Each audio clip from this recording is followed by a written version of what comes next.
Darkcast Network. Welcome to the dark side of podcasting. How many lives can be destroyed in a single headline? Family wiped out, a mother dead, and a mansion murder trial currently underway. This is Headline Highlights, Monday, February 2nd, 2026.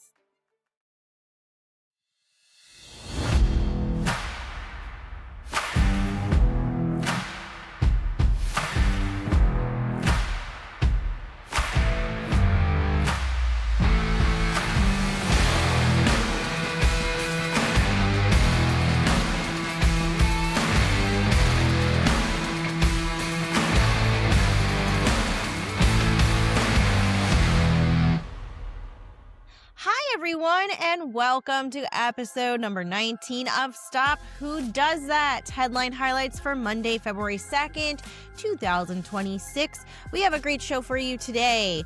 On today's episode, we will be covering a family annihilator from Pennsylvania, an Oklahoma mom allegedly killed by her own adopted son. We're going to go over the New Jersey mansion murder trial going on right now on Court TV. Giving you a nice little update to round out headline highlights on the Brendan Banfield murder trial, aka the au pair murder trial, which is currently on a verdict watch. I'm your host, Jackie. And I'm Jenna. And we hope all of our listeners had a great weekend. Well, my family, we actually checked out one of those escape rooms over the weekend, and I gotta say, it was a lot of fun. Have you ever done one? No, I've never done one, but I feel like that would be a good team building activity for any line of work, really. It sounds fun. Oh my gosh, it was like being in one of those movies like Tomb Raider or Indiana Jones and finding clues, having to figure out how to open things. It was really cool. And my kids are almost 8 and 9.5. While they weren't the brains of the operation, they still were able to help out and find it fun. So I definitely recommend that to families out there with school-age children. So fun. Yeah. How about you, Jenna? Well, I am just recovering from surgery that I had late last week. Today I'm finally starting to come around and turn a corner, and every day by day, just feeling a little bit more back to myself. So I definitely rested and recuperated over the weekend and continue to do so this week. Today's Groundhog's Day, which I saw that the groundhog saw his shadow and 6 more weeks of winter, which it's not shocking. I mean, it's very cold everywhere in the country right now, so I think nobody's shocked by that. Right. Phil, Yeah. Puxatawny Phil. I wasn't shocked either. At this point, we might as well get another 6 weeks of winter because it is like living in Alaska here. We didn't consent to living in Alaska, but that's kind of what we got here in Pennsylvania right now. It's real bad out there. It is. Jenna, you want to talk about our special announcement? Yeah, so we did announce this last week, but we want to keep everyone updated. If you didn't tune in last week, we have a very big announcement that we will be participating in Beyond the Crime conference in Albuquerque, New Mexico this April 10th and 11th. We are beyond thrilled for this opportunity. It is run by Crystal Gutierrez. She's a newscaster down there and does a lot of work for missing people and helps the families. And all the proceeds of this conference will go to the families of the missing and towards finding them. And we are going to be doing a live podcast at the event, and we are going to be putting out some promos for tickets, and we ask all of our fans to join us if you're from that area or want to take a trip out to some sunny weather. We will be there on April 10th.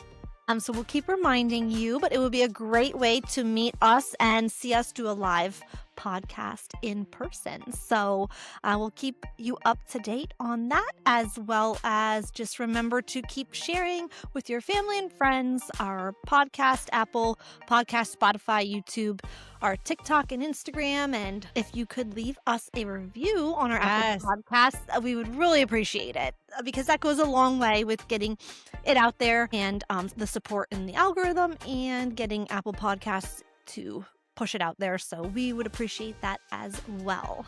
So Yes, we love hearing from you guys and giving us feedback, especially if you're close family and friends. But we would also love for you to leave a review on Spotify or Apple. Like she said, it helps push the algorithm, pushes us out to other people. And most importantly, it costs you nothing to do. So Yeah. thank you. We appreciate you. All right, Jackie, I think that's all of our announcements and all the good stuff. So let's get into it. All right, to start out, this is breaking news that just happened on January 27th. Jenna and I were texting about it as it was unfolding.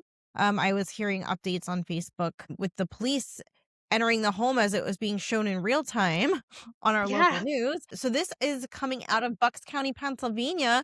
A man is accused of killing his parents as they slept and then murdering his sister inside their home. Kevin Castiglia, age 55, stabbed his sister, 53-year-old Deborah Castiglia, and their parents, 84-year-old Judith and 90-year-old Fred, to death, investigators say. The investigation began with a report of a well-being check. The boyfriend of Deborah, his sister, told police that he had not heard from his girlfriend since Saturday, January 24th, according to the criminal complaint. The man visited Deborah's home in Doylestown on Sunday, January 25th, but didn't see her or her vehicle. He then drove to the home of Deborah's parents, Judith and Fred, on Heather Road in Churchville, Pennsylvania on Sunday around 6:30 p.m. When he arrived, he did see Deborah's vehicle in the driveway. The man banged on the door several times, but no one answered and the lights were off. He then left the home. He returned then to the Churchville home on Monday around 2:50 the next day and once again knocked several times on the door. The man told investigators that Deborah's brother, Kevin, then came to the front door dressed in a robe, according to the criminal complaint. The man told Kevin that he wanted to talk to Deborah, officials said. Kevin told him that Deborah wasn't at home and likely on vacation. Kevin then allegedly told the man, quote, "Don't ever come here again or I will kill you," and pointed a large knife at him. The man described the knife as a large, quote, psycho-type chef's knife, according to the criminal complaint. The man left immediately and called 911. I don't blame him. I would have done the same thing.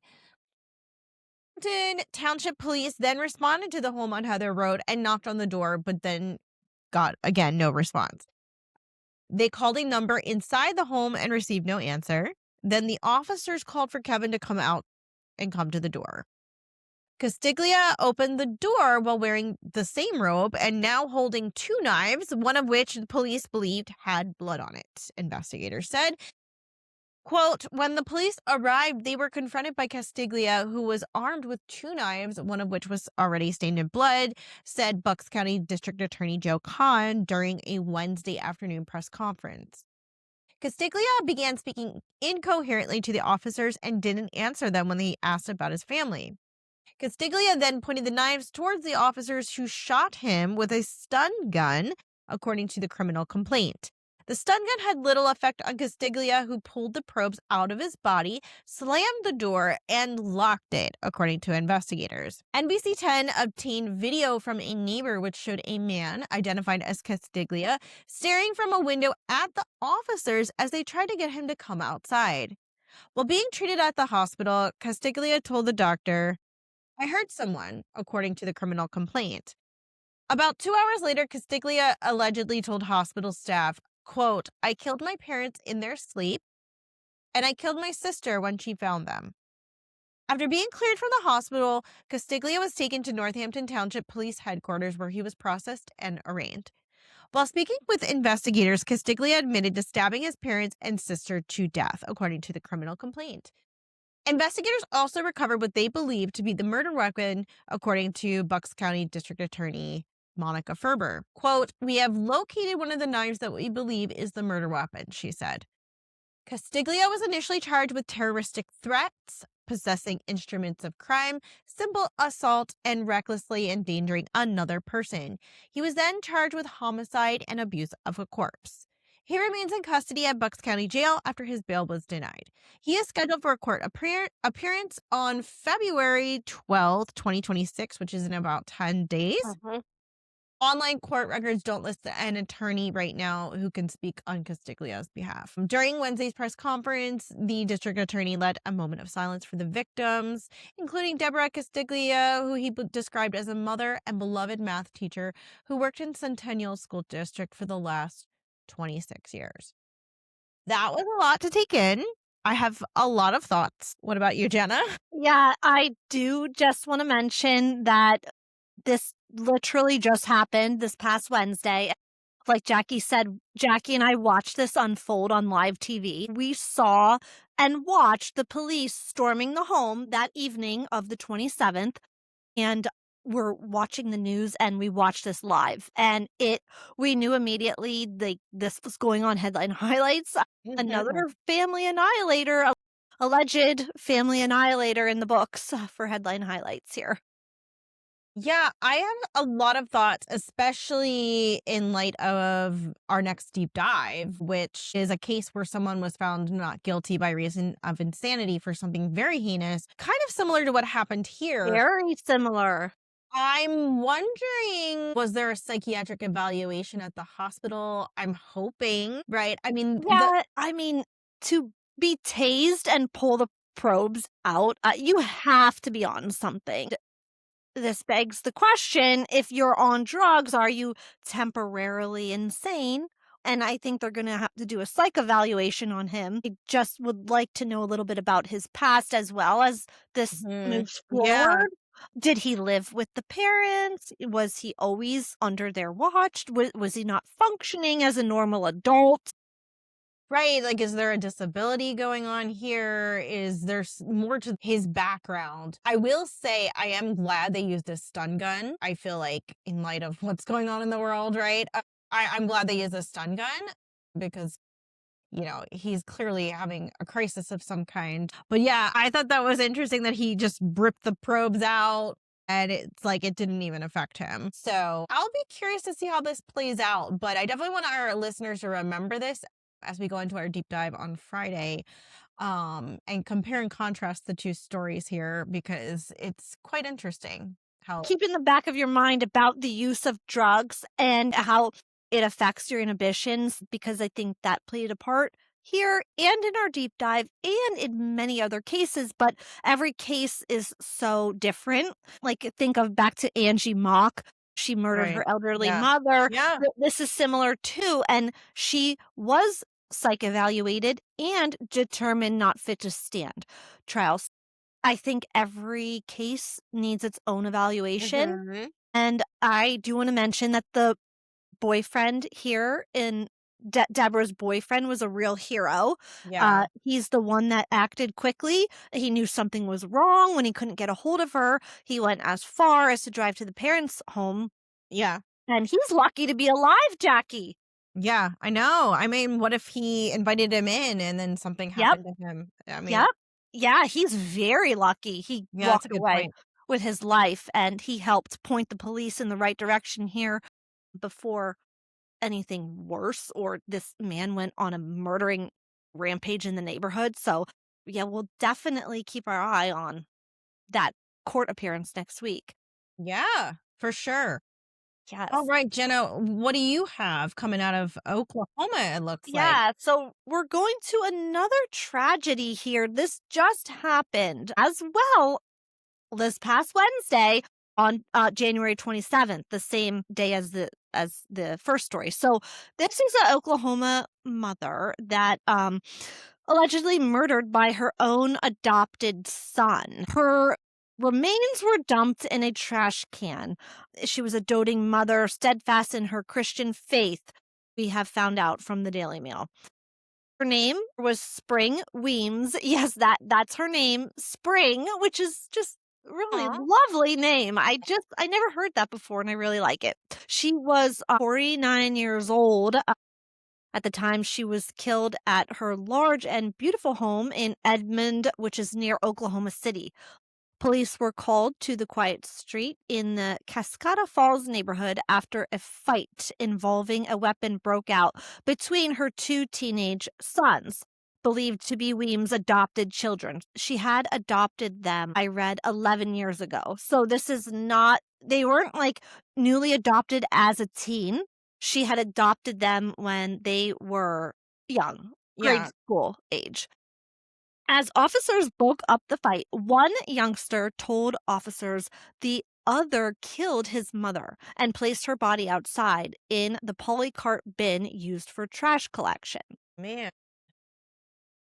So, sheriff's deputies searched the home and they did indeed find Weems' body. She had suffered injuries that were suspicious in nature and, quote, consistent with homicide.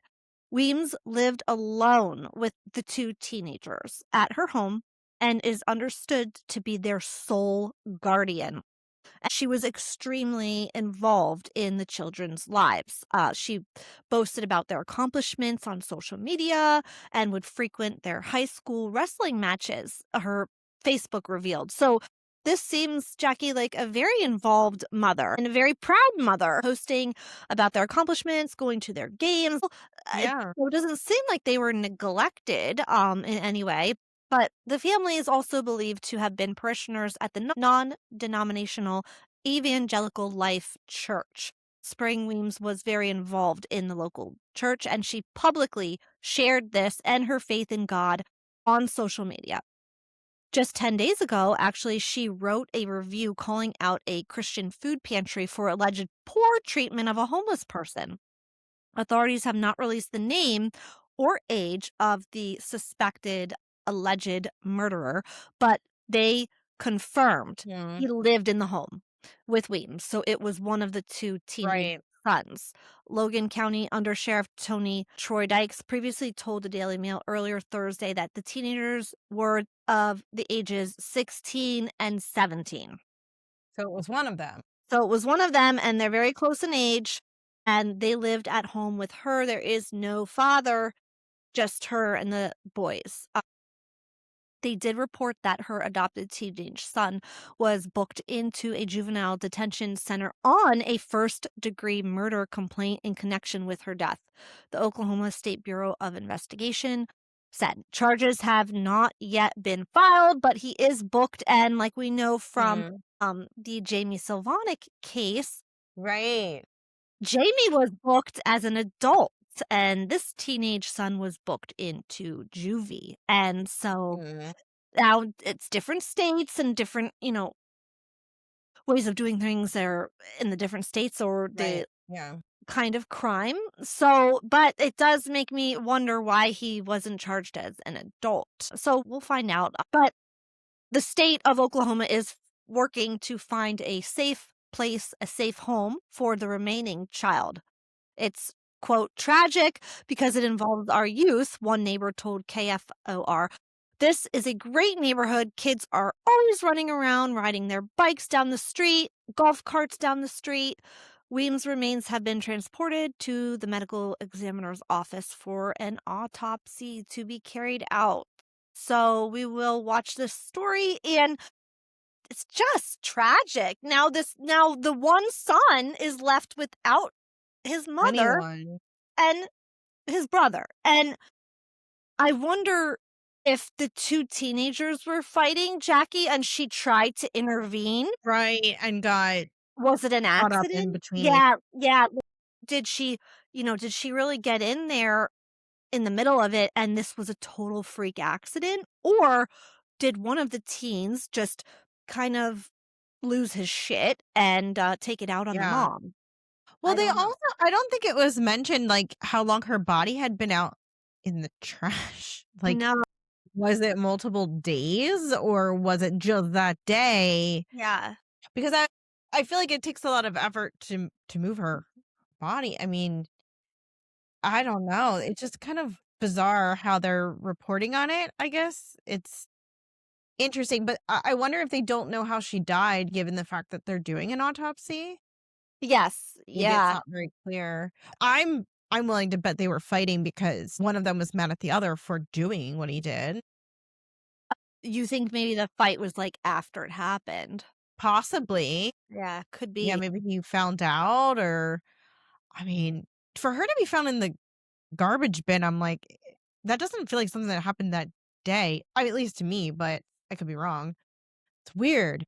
I feel like maybe she said no to them about Mhm. something. I'd like to know if fights were common in their household, if Yeah. neighbors had maybe heard anything prior. It seems like a lovely neighborhood and a very nice part of Oklahoma City. So it's Yeah. kind of strange that this would be taken to this level. So we'll definitely keep our eyes on Yeah. it. And I wonder if those boys were biological brothers too, like what their That's a good background question. was. To adopt them and give them a Yeah, great life and exactly. give them a good schooling and, Right. part of the community and her church. It's almost like they had everything going for them. What the Right. hell happened? Oh. It's really sad. Well, I'm curious to see how this plays out and if he's Yeah, gonna be charged as an adult same. given what happened with Jamie, right? Yep, we'll keep our eye on it. And moving from Oklahoma over to New Jersey, Jackie. All right, we're back in the Northeast.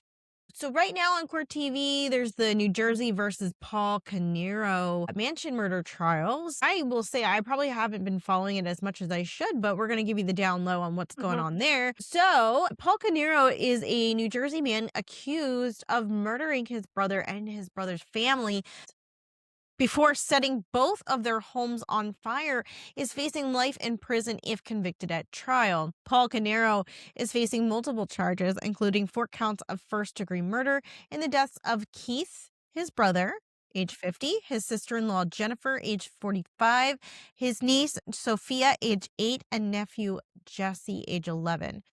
Prosecutors allege Paul fatally shot Keith and Jennifer and then stabbed his niece and nephew to Ugh, death. I can't. Like, what what a kind of monster. monster are you? Yeah. What? On November 20th, 2018, according to an affidavit, Paul was having an affair. Oh, it's always an affair. Paul was having an affair with a woman named Yacine Restrepo and had allegedly been swiping money from his brother Keith to pay for his lover's Audi Q5 SUV lease in 2018 when his brother, business partner, accused him of stealing, prosecutors said.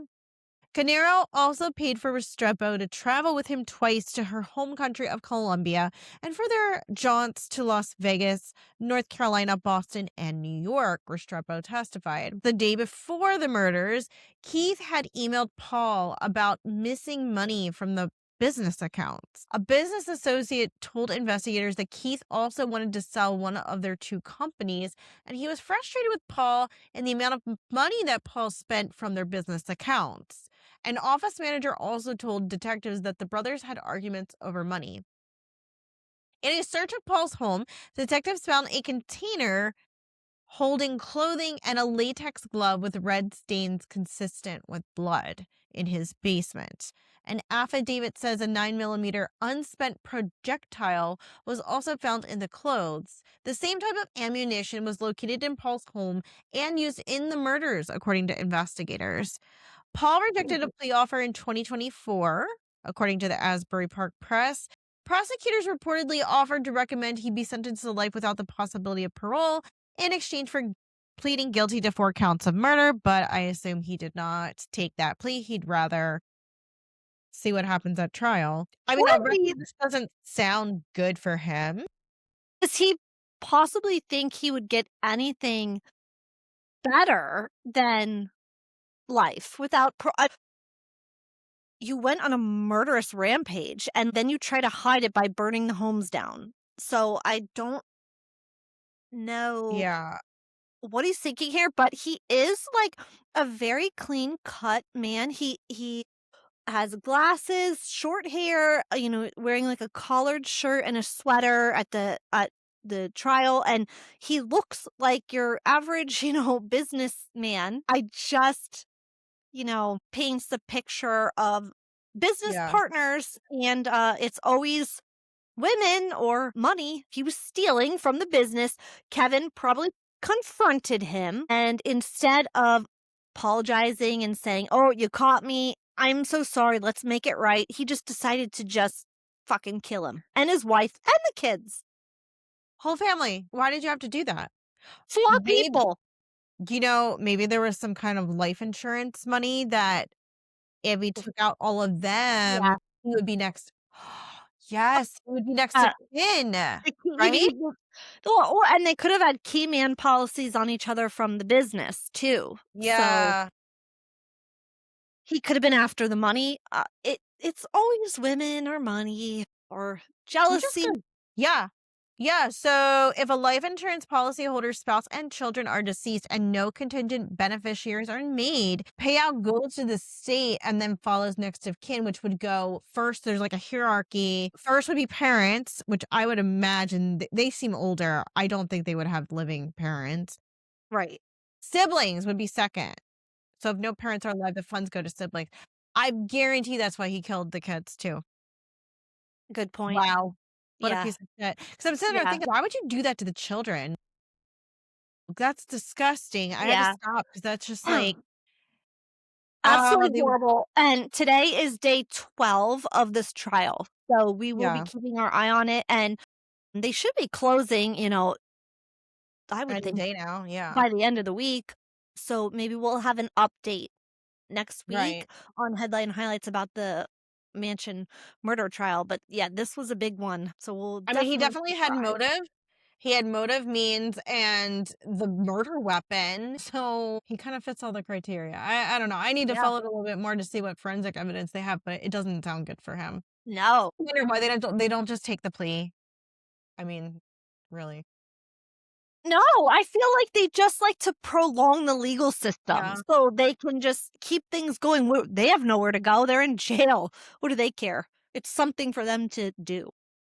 Or maybe the attorney just wants a nice payout. I don't know. Keep that keep the money coming. Yeah. I mean, Unbelievable, I don't see how he's going to get anything less than life 4 times over. right? It's His silly. corpse will be hanging out in prison long Yeah. after he's dead. That's how Yeah. bad it's gonna be. My gosh. So we'll keep our eye on it. And we do have some low hanging fruit stories we just want to briefly touch base on before Jackie gives the update of the au pair murder trial, which is wrapping up or has wrapped up. But so we do have a fan favorite, Luigi Mangione, crowd favorite. Death penalty was announced officially off the table for him. So no death penalty for Luigi, and the trial will begin in early September.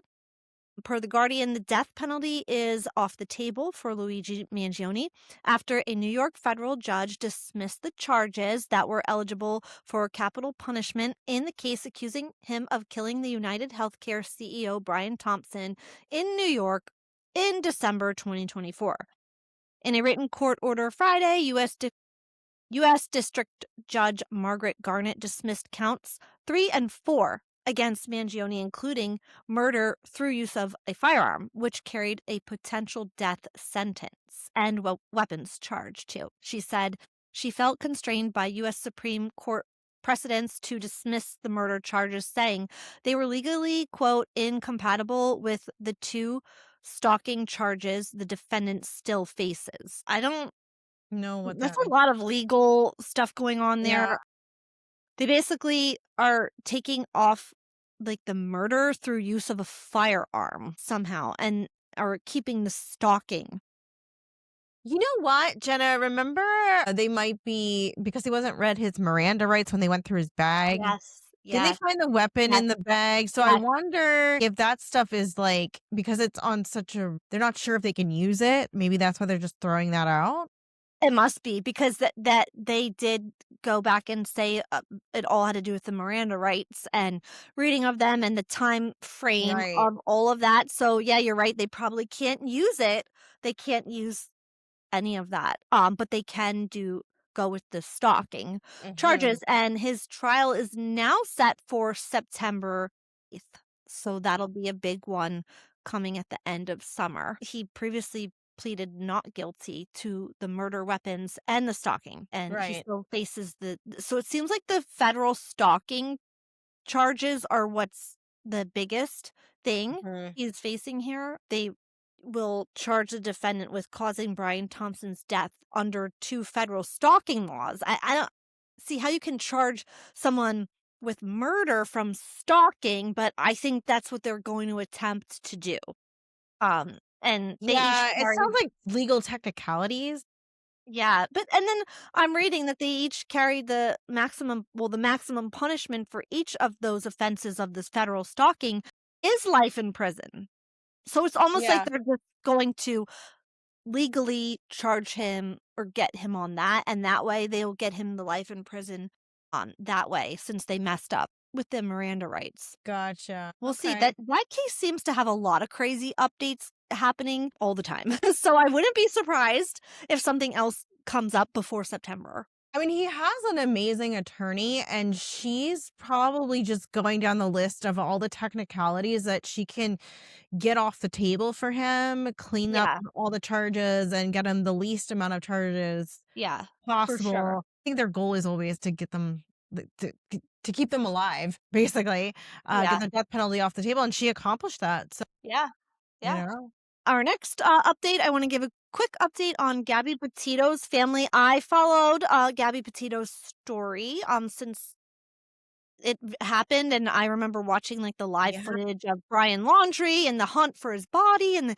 staking out of his parents' house. I watched all of that live on TV. So what's happening right now, as of a couple days ago, the U.S. Supreme Court to hear the Petito family's case against the Moab police. Just to refresh, this is about the police incident that happened right before Gabby was found murdered. There was an event that happened while they were traveling in the van. Gabby and Brian Laundrie, they got into a loud verbal fight, and it was outside when this happened, and a witness called the police, and they were still fighting when the police got there. mhm, Brian had hit Gabby, apparently, allegedly, before the police got there. right. When the police came, Gabby was crying. This was all captured on body cam Yeah, I footage. remember seeing it. Yeah, so Yeah. she's crying, she's hysterical, she's sobbing, she can't breathe, and he's cool, calm, and collected, which we've seen this with narcissists Mhm. all the time. They can do that. They're the aggressor, but they can flip a switch and they can become Mr. Charming. Charming to the police. Oh, I don't know what's wrong Look with at her, her. she's crazy. Yeah, she's crazy. She's attacking me. Look at her. And the police fell for it, and they basically told them that they had to separate for the night, and they said Gabby was out of aggressive. They agreed with Brian. Told them to separate for the night. Her family is saying that the Moab police did not ask the right questions. They didn't do their job correctly to find out that Gabby was actually the victim here of domestic Mhm, violence and not the other way around. That the mhm, police did not do their due diligence. They didn't do the right police work to mhm, uncover this. It was very quick questioning. Okay, Brian's calm. She's not. She must be the aggressor. And that was that. So basically, her family wants this looked into more deeply, and that if the police would have done their job and charged him and made him go to jail that night, then maybe Gabby could have gotten away and she would still be alive today. And we see this all the time yeah, with domestic violence. The aggressor is always let off. right. And the woman, this could have never escalated. I'm sure he became even more irate and upset after The the police police came, showed yeah. up, and that propelled him to take out more physical violence on her Mhm. when they got together again. Do we know, did she wind up going to a hotel? I think she stayed in the van and he Okay, went to a hotel, he went to a hotel. Okay, is so they what at they least said. separated Yeah, for one night. for one night. I would say after that, it's like you're both adults and someone somewhere made the decision for them to, you know what I mean? Like they both still Yeah. continue to travel together. So I think it's tough. Like I understand where the family's coming from. Don't get me wrong. Yeah. It's just tough when people are adults. There's only so much the law I can do, agree. you I know? agree with you, and I get where the family's coming I from know. too, and shouldn't have a bleeding mouth or bruised Right, up right. face, so There wasn't much for them to go off of, they unfortunately. And I do think recommending that they split up for the night, that was a good yeah, thing to do. that was following Yeah, protocol. yeah, They just got a little mixed up when they thought she was the aggressor and not him, and I know the family's hurting yeah. and they wanna things to be made right. I guess where they're coming from is more like you probably made her feel like you were attacking her, and then she didn't feel comfortable, Yeah, explaining more. I could see that yeah, being like it's more like what kind of training are these guys getting on domestic violence? It's a tough situation. I it mean, I is. know someone very close to me went through something similar, and even she said she didn't feel like the police were taking her seriously. Her ex was like, she's crazy. Oh, like, just being charming, and it does make you as the victim feel like, what the heck? Like he's just over there twisting their minds and no one believes me. So Mhm.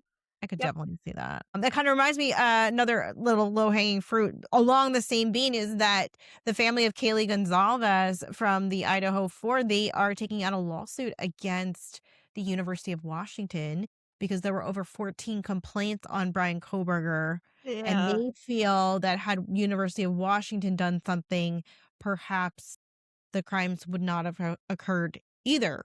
Yeah, I see Another that. Yeah. example of a family trying to hold a larger institution, if you will, responsible for these people's actions.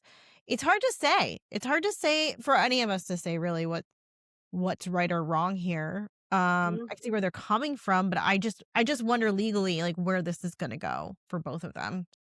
I know. We'll have to keep an eye on that. Yes, definitely. All right, so we're going to round out today with a little update on the au pair trial. I went down the rabbit hole, guys, on Friday. I basically did nothing but watch the trial and get up to speed on what was going on here. Basically, we're on a verdict watch right now. The closing arguments were on Friday, I believe. So when I came into the trial, it was at the point where Brendan is giving his testimony. Brendan's on the stand. He took the stand. He decided to tell his side of the story. So I listened to his side of the story first, and then I went back and I listened to the au pair side of the story, which was filmed a few days prior, and I'll let you know where I stand. So here are the main things you want to glean from this whole situation. And just to get you up to speed, this is the case where the husband, Brendan, was married to a woman named Christine. They brought an au pair from Brazil into their family to take care of their daughter. He struck up an affair with the au pair. Christine was not aware of that this was going on behind her back in her own home at all because the au pair didn't want her to find out and then lose her job. So they did keep it a secret, and eventually this led to, allegedly, the au pair and Brendan, the husband, conspiring to have Christine, quote, fake raped. And these are the words of the prosecutor, guys, fake raped by this man, Joseph Ryan, who would show up one day out of the blue, enter the home thinking that Christine's going to engage in this violent fake rape fantasy with him involving knives, all under the guise for them to then kill both of them and then live happily ever after. Okay. So, from what we got from the trial is that the digital evidence is inconclusive as to who really was behind Christine's computer writing to Joseph Ryan about fake raping her. Brendan is claiming that Christine set this up herself. His wife, who, by the way, is a sexual assault nurse, okay? Yes, Jenna, she's the one doing the rape kits on women, that she would somehow have a rape fantasy, right? Brendan saying that Christine had this rape fantasy and that she was the one on the computer writing to Joseph Ryan about coming to the house that day. However, through the investigation, they found out that there was no proof at all that Christine researched a rough sex or porn site in the past. However, they did find, ironically, that her laptop was being used at the same time Christine was on her phone searching shopping websites and other innocuous things. So that could either mean Christine's sitting at her laptop and on her phone at the same time, Jenna, or that means someone else has her laptop in the house and they're on it talking to Joseph Ryan while Christine's somewhere else in the house on her phone, just doom scrolling or whatever she's doing. The FetLife website, so that's the fetish website, it was only accessed when Juliana, the au pair, or Brendan were home and never accessed when they were out of the home. In fact, Juliana and Brendan went on a little trip to New York with the daughter. And during that time, Joseph Ryan was not communicated with at all on FetLife. Brendan did admit he had many affairs during his marriage to Christine. Shocker. Are any of us shocked here? And that they did do marital counseling in 2013. He claims Christine also cheated on him too. I wonder if it was more out of spite or what, but he claims she had affairs, he had affairs. It was just their thing. And he did admit he used a sugar baby website to find a sugar baby. He claims how he and Juliana came to be was that the au pair came on to him. Of course, Jenna, she came on to him.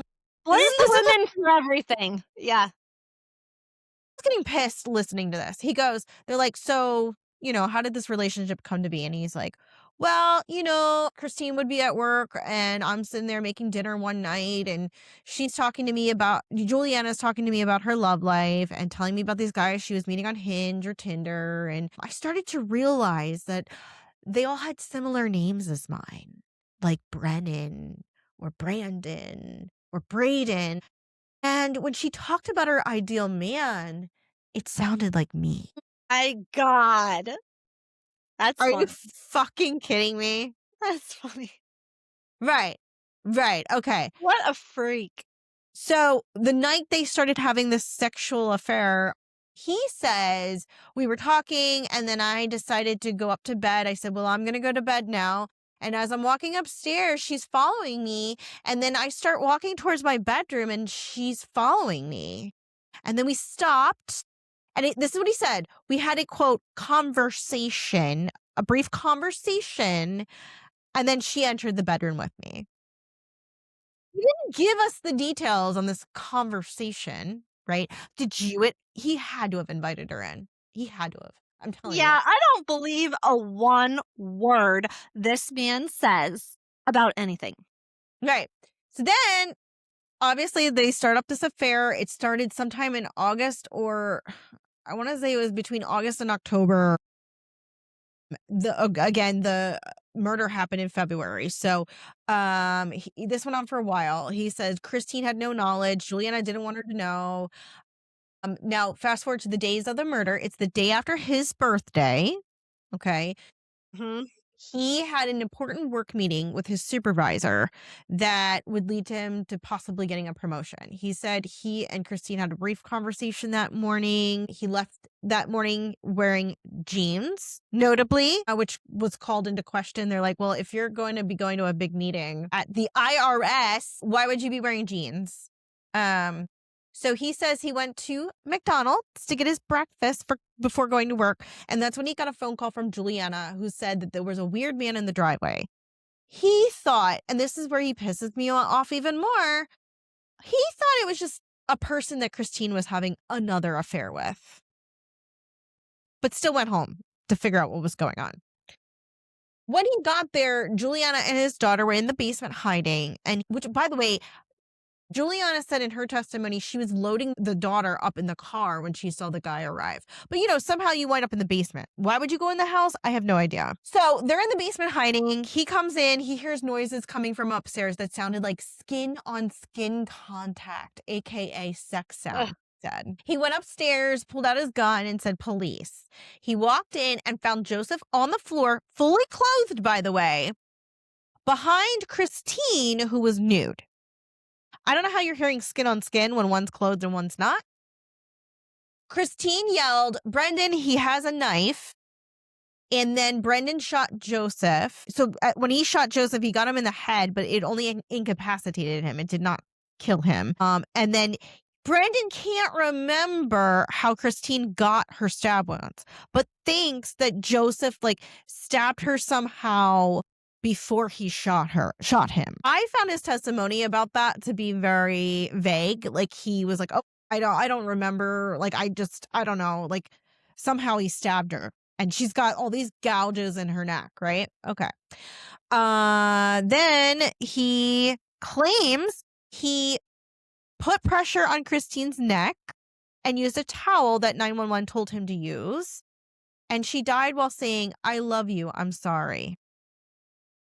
That's sick. Which, again, the prosecutor calls into question. She's got these gouges in her neck. How is she able to talk to you? He claims she's like, "Brendan, I can't see. I'm bleeding out. I love you. I'm sorry." Like she said all that with these gouges in her neck that the prosecutor said were so deep he could put his finger through. Okay. Yeah. Around this time, Joseph starts to wake up and Brendan says Juliana appeared with a gun and shot Joseph, saving his life. And then they read some text messages or correspondence between the two of them about how in love he was with Juliana. This is after the murders and the names they were going to name their children. And when they asked him on the stand, like, "You obviously love this girl," even though he downplayed their relationship earlier. And he's like, "Well, it's hard not to fall in love with someone who saved your life." God. All right. So what did Juliana say? What did the nanny say? So I start listening to hers. She said she and Brendan, they used Christine's computer to talk to Joseph Ryan on the FetLife account. Okay. They set that up 1000%. Her story about what happened that day corroborates most of what Brendan says, including Christine saying, "Brendan, he has a knife," except she was standing there the whole time with the gun. She had the gun the whole time. He, in his testimony, was trying to say that there was a safe that had the gun, and Juliana must have ran and got the gun from the safe. Well, no, Juliana had it the whole time. And then later, after the murders took place, when they called 911, he then told her to go unlock the safe and make it look like it was hanging open. Right? Okay. So she said after Joseph was shot in the head, Brendan took the knife and started stabbing Christine in the neck. And this is kind of graphic, but I found Juliana to be very believable because she said she demonstrated how he was stabbing her in the neck. And she said he would stab her and hold it there and apply pressure. Ugh. And they asked her, "Well, where were you when this happened?" And she said she was standing at the corner of the bed. She's like, "I fell down. I was covering my ears and my eyes, and I was just like in a state of shock about what was going on." She said some of Christine's blood got on her during this. I mean, it was very graphic what she was describing. So I find her very believable. She did start to call 911 at some point, and then they played this in court because you can hear Joseph moaning in the background, but the defense attorney's trying to say it was just the dog walking in the background. No, I clearly could hear a man moaning. And then Brendan, she said, motioned to her to hang up. And they said, "Well, how did he communicate this to you?" She said he went, "No, cut it." Cut, like, kind of like this motion, like hang up with his hands. I'm knocking my mic over. But I mean, she's very detailed in what she's describing because she apparently called 911 prematurely before the plan, right? So she hung up. And then at some point, Juliana got spooked because Joseph was still alive. So I think he was like starting to get up. And then she shot him in the chest. And then Brendan made her call 911, which was 15 minutes from the very first call. So, I mean, they likely were like bleeding out at this point or dead before he allowed her to call 911. Here's the kicker. Okay, this is the nail in the coffin as far as I'm concerned. Juliana says that Brendan took Christine's blood and dropped it on Joseph's body. Like took like spoonfuls with his hand and like would drop it on Joseph's body because think about it. Joseph didn't actually stab Christine. So he needed to make it look like there was some blood spatter on him because if the story was going to work that Joseph stabbed Christine, and he shot Joseph defending her or whatever, you need to have some blood on him, right? Mhm. So he drops it from above because he's on the bed. Brendan's on the bed. Joseph's on the floor next to the bed. He's dropping it from above and then smearing it on his pant button and zipper to almost make it look like Christine, I guess, was on him because this was consensual, right? And forensics proved that it definitely was done from above. The blood splatter came from above the Joseph's body, and forensics could not figure out how those smears got on him because that's not consistent. And then there were like smears of Christine's blood on the guy's pant leg. Like stuff that just What didn't, a mess. Yeah. right? But that's consistent with what Juliana told them. Yeah. So that's the TLDR on that case. And I have to say, if this man doesn't get guilty, we've got another. Think that the jury will probably deliberate for 1 hour.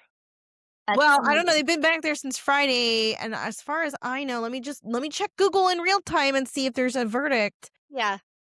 And I will say the au pair, she did take a plea deal to testify against him. The jury is told to take that into consideration as well. That, Yeah. kind of like, well, maybe you should take what she says with a grain of salt kind of thing. But the forensics back it all up. I mean, and by the way, surprise, after he testified, I think it was Tuesday or Wednesday, the next day they come into court and they go, we have another witness to add to the list today. He came forward after hearing Brandon's testimony yesterday and has something that directly contradicts what Brandon said on the stand. And guess what it was? What? It was his boss. His boss called the prosecutor's office and was like, there was no such meeting that morning. The boss was in Baltimore that day, which, by the way, this is taking place in Virginia. And the other person, I guess, on their team, she was in Georgia. Yeah. So they're like, wait. We're not getting caught up in this. We had nothing to do with this. The prosecutor was saying, like, this is someone that's we've never spoken to before. He just basically called them and was like, I heard he said this on the stand, and that's not true at all. Like, there was no such meeting. And then they asked him, what would you wear to work normally if you're giving a big presentation? And he's like, not a pair of jeans, I'll tell you that. So, wow. That was like an interesting turn of events when that came through. So if he doesn't get guilty, we've got another Casey Anthony on our hands. I just think the biggest thing that angered me, and I think it was wrong for his attorney to put him on the stand, quite frankly, and have this theory like, oh, no. Christine, she set up this fake rape thing.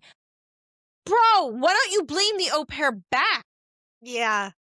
But because we said he was still in love with her. I think he still is, and that's why he didn't want to put the blame back on her. Yeah. It was like, well, let me blame Christine. No, don't do that to your daughter. Your daughter's going to grow up one day and she's going to find out you tried to blame this back on her mother. And that poor woman, she is a sex assault nurse. The judge and everyone else can see right through Brendan Banfield, and he's going straight to jail, is my guess. I hope he's ready. I don't think the prisoners are going to treat him very well being a Fed, quote unquote, even though it's the IRS. It's still like, they don't know. Prisoners don't care. He made me so mad. I was like, you piece of shit. Yeah. And again, like we always say, Jenna, it's the child that loses in the end. Now Really she doesn't sad. have a mother. She doesn't have a father. And she's going to grow up to find out what happened around her. And like, she's not going to be able to trust an adult ever again. My No, it's God. horrible. Yeah, it's really horrible. Well, may Christine rest in peace once he gets a guilty verdict, because that woman deserves justice. Both of them. Actually, Joseph Bryan was like just a random patsy. Yeah, he was totally innocent of just a random wrong person at the wrong time. Yeah. Right. They used him. Yeah. My gosh. Yeah. Well, that rounds out headline highlights for today. That was a lot. It was a very robust edition. I hope I made sense. I hope it made No, sense. that was a great breakdown that you did, Jackie. Thank you for watching that on Friday and giving us like a really, really good breakdown. So when the verdict does come in, we will be You're monitoring well that. informed. Yes. You're well informed, and you know he is a piece of shit Yes. and deserves what's coming for him. Yes, he does. All right, we'll see you guys on Friday with a new deep dive. This one is not well known, I would venture to say, but it's a very important case in the state of Pennsylvania. Very heinous. I'm actually really excited to talk about some of these topics that come up Yeah. and how they're going to relate to the Nick Reiner trial. So Going back in time. we're going back in time to the 70s. So I hope you guys enjoy this Friday's episode, and we will see you then. Take care, guys.